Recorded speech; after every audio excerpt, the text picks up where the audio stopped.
नमस्कार. रुचकर स्वाद यूट्यूब चॅनलमध्ये तुम्हा सर्वांचं मनापासून स्वागत आहे. तर आज आपण पाहणार आहोत गाड्यावर मिळणारे अगदी परफेक्ट अशी भजी.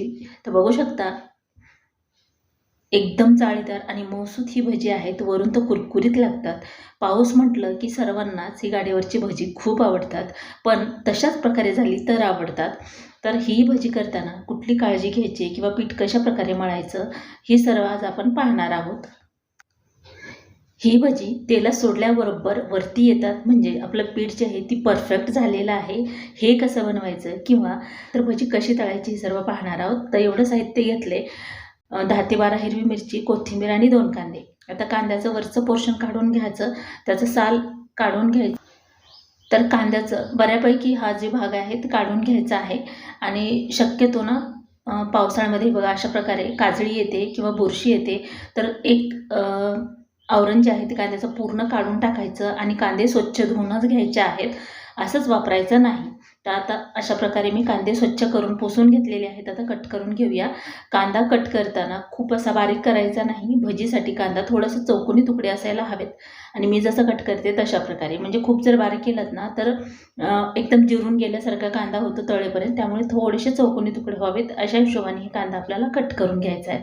तर इथं आपण 2 वाटी बेसन पीठची भजी बनवतोय, त्यामुळे मी 2 कांदे घेतलेले आहेत. तुम्हाला कांदा जर जास्त हवा असेल किंवा आवडत असेल तर तुम्ही टाकू शकता.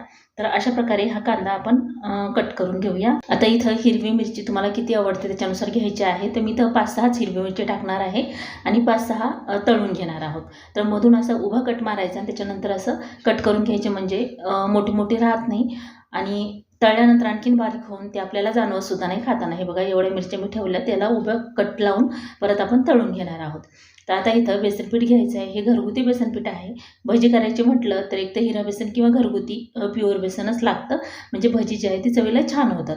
आता इथं मी थोडंसं दाबून घेते आहे 2 वाटी बेसनपीठ. आणि वजनी म्हणाल तर 150 ग्रॅम ते 1.25 ग्रॅम होतं, पण आता तुम्हाला किती करायचं आहे त्याच्यानुसार घेऊ शकता. आता ही वरण घ्यायची वाटी आहे, याने प्रमाण घेते, म्हणजे पाण्याचं प्रमाण किंवा बाकीचं साहित्य परफेक्ट होईल. पहिल्यांदा जरी बनवत असाल ना तुम्ही तरी प्रमाण चुकणार नाही. ही दुसरी वाटी आपण छान अशी भरून घेतलेली आहे. थोडंसं छान दाबून घेतले. एवढी भजी 4 व्यक्तींसाठी परफेक्ट होतात. आता इथं फुल वाटी भरून पाणी घेतलेलं आहे मी. तर पूर्ण वाटी मी याच्यामध्ये टाकून घेतले. तर हे प्रमाण इतकं परफेक्ट होतं आहे ना, तुम्ही याच्या अगोदर भजी कधी बनवली नसतील तरीही एकदा नक्की ट्राय करा.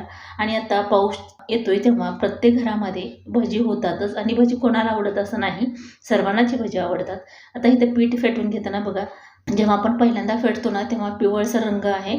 आपण 5 ते 7 मिनिट हे पीठ असंच छान फेटून घेणार आहोत. जसं जसं आपण हे पीठ फेटू ना तसं तसं पांढरट रंग येतो. तर बघू शकता मी साधारण 5 ते 6 मिनिट झालेले आहे पीठ फेटून घेते.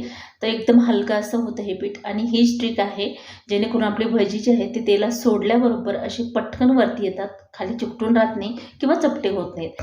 आणि बेसन पीठ जर छान फेटून घेतलं ना तरच गोल गोल भजी होतात. मग तुम्ही पीठ कसंही सोडलं तरी छान जाळी पण येते आणि भजी गोल होतात, हलके होतात. आता हे बघा 7 मिनिट झालेले आहेत. एकदम छान असं आपण हे पीठ जे आहे ते फेटून घेतलेलं आहे. भजी करताना एवढी मेहनत जर घेतली ना, तुम्ही याच्यामध्ये खाण्याचा सोडा नसेल आवडत नाही टाकला तरी काही हरकत नाही, पण 2-3 चमचे कडकडीत तेलाचं मोहन घालायचं आहे. पण इथं मी सोडा वापरणार आहे, अगदी किंचितसा, जास्त वापरायचा नाही. आता इथं हे पीठ छान आपण फेटून घेतलेलं आहे. 5-7 मिनिट पीठ फेटून घेतल्यानंतर आता आपण बाकीचं साहित्य ॲड करूयात. 1 चमचा ओवा टाकून घेतला आहे. हातावर कुस करून टाका, असाही टाकला तरी काही हरकत नाही. ओवा टाकल्यामुळे भजी जरी खाल्ली तरी बाधत नाही. त्यामुळे चुटकीभर हळदी पावडर, जास्त हळदी पावडर वापरायची नाही. अर्धा चमचा मीठ टाकून घेतलेला आहे. अर्धा चमचा धणे पावडर टाकले. 6 ते 7 हिरव्या मिरच्या कट करून घेतलेल्या, कोथिंबीर आणि 2 कांदे कट करून घेतलेले टाकून घेऊया. आणि हे सर्व साहित्य टाकल्याच्या नंतर पूर्ण व्यवस्थित मिक्स करून घ्यायचं आहे. कोथिंबीर एकदम बारीक अशी कट करायची. हे बघा अशा प्रकारे. आता हे मिक्स करून घेऊया. आणि मिक्स करताना अगदी हलक्या हाताने कांद्याची एक एक पाकळी सुट्टी व्हावी अशा प्रकारे हे मिक्स करून घ्यायचं आहे. तर ही डाळ घरगुती असल्यामुळे जेव्हा आपण पीठ टाकलं होतं तयार करण्यासाठी तेव्हा एकदम पिवळं जरा दिसत होतं. त्याच्यानंतर आपण जेव्हा मिक्स केलं किंवा फेटून घेतलं छान असं हलकं होईपर्यंत, तेव्हा हे पांढरट थोडंसं पीठ झाले. आणि भजी करायची असेल असं जाळीदार जर भजी तुम्हाला पाहिजे असतील तर सरसरीत पीठ लागतं. अशा प्रकारे इथं तुम्हाला पाण्याचं परफेक्ट प्रमाण कोणीही सांगणार नाही. हे बघा, आता याच्यामध्ये मिठाचं प्रमाण कसं आहे हे चेक करायचं आहे. का तर मिठाचं प्रमाण जर कमी पडलं तर ही भजीला बिलकुल व्यवस्थित चव लागत नाही.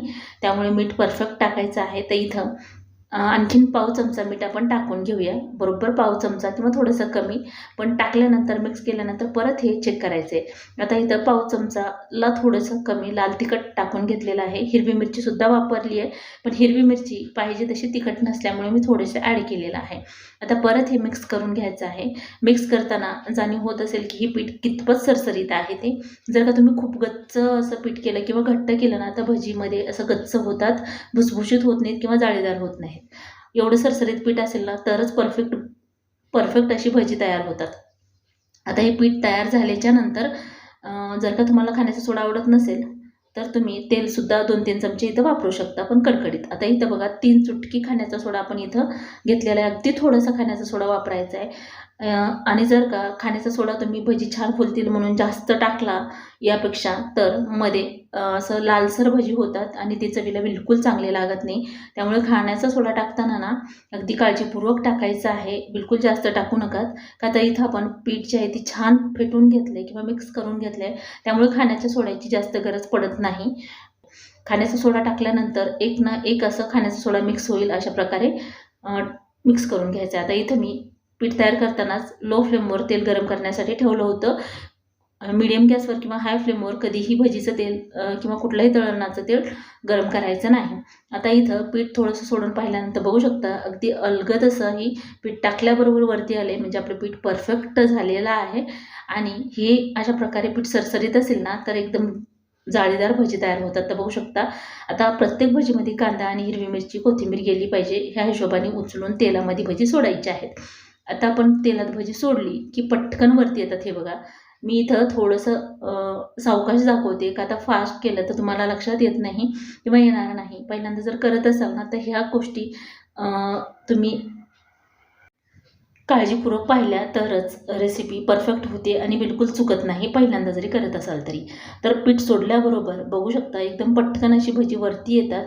आता गॅसची फ्लेम जर म्हटलं तर लो फ्लेमपेक्षा थोडीशी मोठी केलेली आहे आणि मीडियमपेक्षा थोडीशी कमी. तुम्ही मीडियम जरी केली तरी चालतं, पण गॅस कितपत आहे तुमचा म्हणजे कसा चालतो हे तुम्हाला माहीत आहे का? तर खूप फास्ट गॅस किंवा मीडियम झाला ना, खूप मोठा गॅस असेल तर मग ती पटकन वरतून तळली जातात, पण मग ती जाळी येत नाही. मग ती मध्ये कच्ची राहिल्यासारखी किंवा गच्च भजी होतात. तर हे बघा अशा प्रकारे तेलाच्या बुडबुड्यावर सुद्धा कळत असेल की आपली गॅसची फ्लेम कितपत आहे ती. आता ही भजी तळताना जेव्हा ही वरचं आवरण थोडंसं म्हणजे कडक होईल किंवा थोडंसं रंग बदलेल तेव्हाच हे भजी आपल्याला पलटून घ्यायचे. नाही तर टाकल्याबरोबर जर भजी पलटून घेतली ना मग त्याचा आकार व्यवस्थित राहत नाही. त्यामुळे थोडंसं वरची बाजूसुद्धा भाजली पाहिजे, अशा हिशोबाने आपल्याला पलटून घ्यायचे आहेत. तर इथं आता थोडंसं टाकल्याबरोबर पीठ तेलाचं टेम्परेचर कमी होतं आणि जसं थोडंसं तळलं ना तर हे बघा फास्ट बुडबुडे निघतात भजीच्या तेलामधून.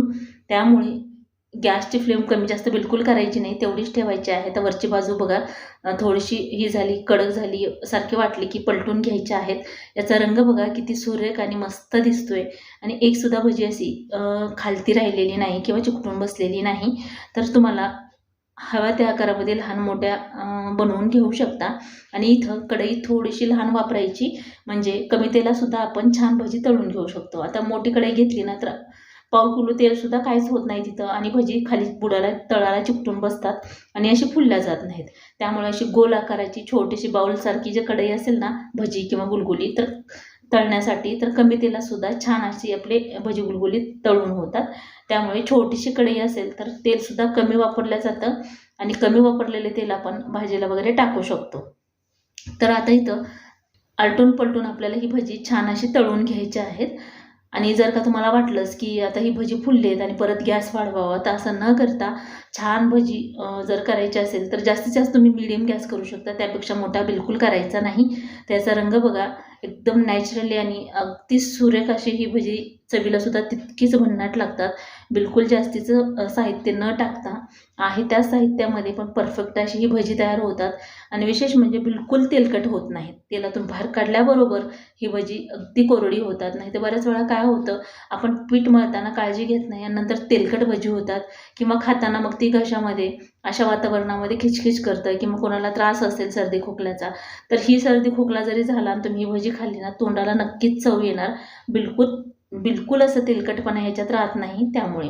तर हे बघा एकदम छान आणि सुरेख रंग आलेला आहे आणि प्रमाण इतकं परफेक्ट होतं ना, तुम्ही पहिल्यांदा जरी करत असाल ना, तरी बिलकुल रेसिपी फसणार नाही किंवा चुकणार नाही.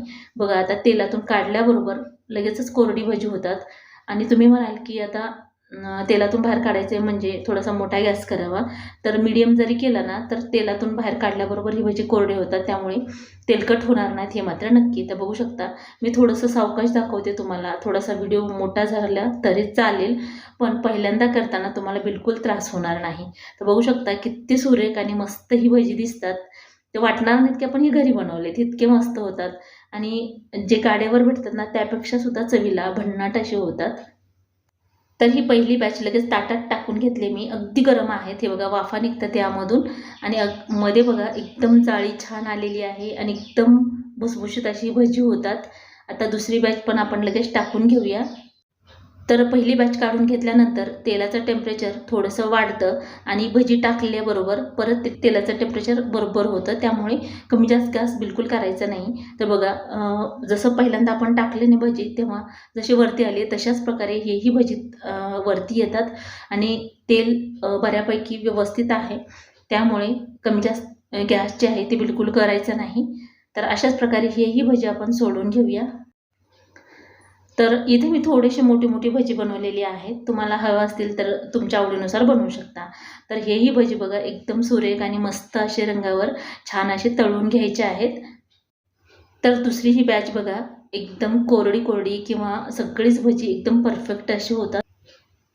तर ही दुसरी ही बॅच आपण काढून घेतली. तर मिरची तळून घेऊया. तर मिरची तळताना झाऱ्यावर तळून घ्यायची आहे आणि थोडीशी काळजीपूर्वक तळायची, का तर तेलाचं टेम्परेचर जास्त असल्यामुळे ना तो खूप तेल उडलं जातं. जर का तुमच्याकडे ते दुसरं झारणं असेल ना त्यामध्येच घ्या शक्यतो. माझ्याकडून चुकून हेच झारणं राहिलं मिरची तळताना. हे बघा अशा प्रकारे तळून घ्यायची, म्हणजे गाड्यावर जशी असते ना नरम मिरची तशी होते. नाहीतर बऱ्याच वेळा काय होतं, आपण घरी मिरची तळली ना डायरेक्ट तेलात टाकून देतो आणि मग ती मिरची एकदमच कडक अशी होते. मग आपल्याला वाटतं आपल्या घरी तळल्यानंतर असं का होतं, आणि मिरची तेलातून काढली ना लगेच थोडंसं मीठ टाकून घ्यायचं. अशाच प्रकारे सर्व भजी आपण तयार करून घेऊया. तर बघू शकता एकदम परफेक्ट आणि मस्त आपली भजी तयार झालेली आहेत. भजींना पाहून तुमच्यासुद्धा तोंडाला नक्कीच पाणी सुटलं असेल. पाऊस येत असेल तर नक्की ही भजी ट्राय करून बघा आणि मला कमेंटमध्ये सांगायला बिलकुल विसरू नका. तर एक भजी मी तुम्हाला तोडून दाखवते. तर भजीला छान अशी जाळी आलेली आहे. कुरकुरीत तर आहेत पण मऊसूतसुद्धा तेवढीच आहेत. इतकी खमंग ही भजी झालेली आहेत. अशाच प्रकारे तुम्ही एकदा नक्की ट्राय करा. आजची रेसिपी तुम्हाला कशी वाटली ती कमेंट करून नक्की सांगा. तर व्हिडिओ आवडला असेल तर लाईक करा, शेअर करा, सबस्क्राईब करा आणि पूर्ण रेसिपी पाहिल्याबद्दल धन्यवाद. चला तर भेटूया अशाच एका छानशा रेसिपीमध्ये. Bye bye and take care.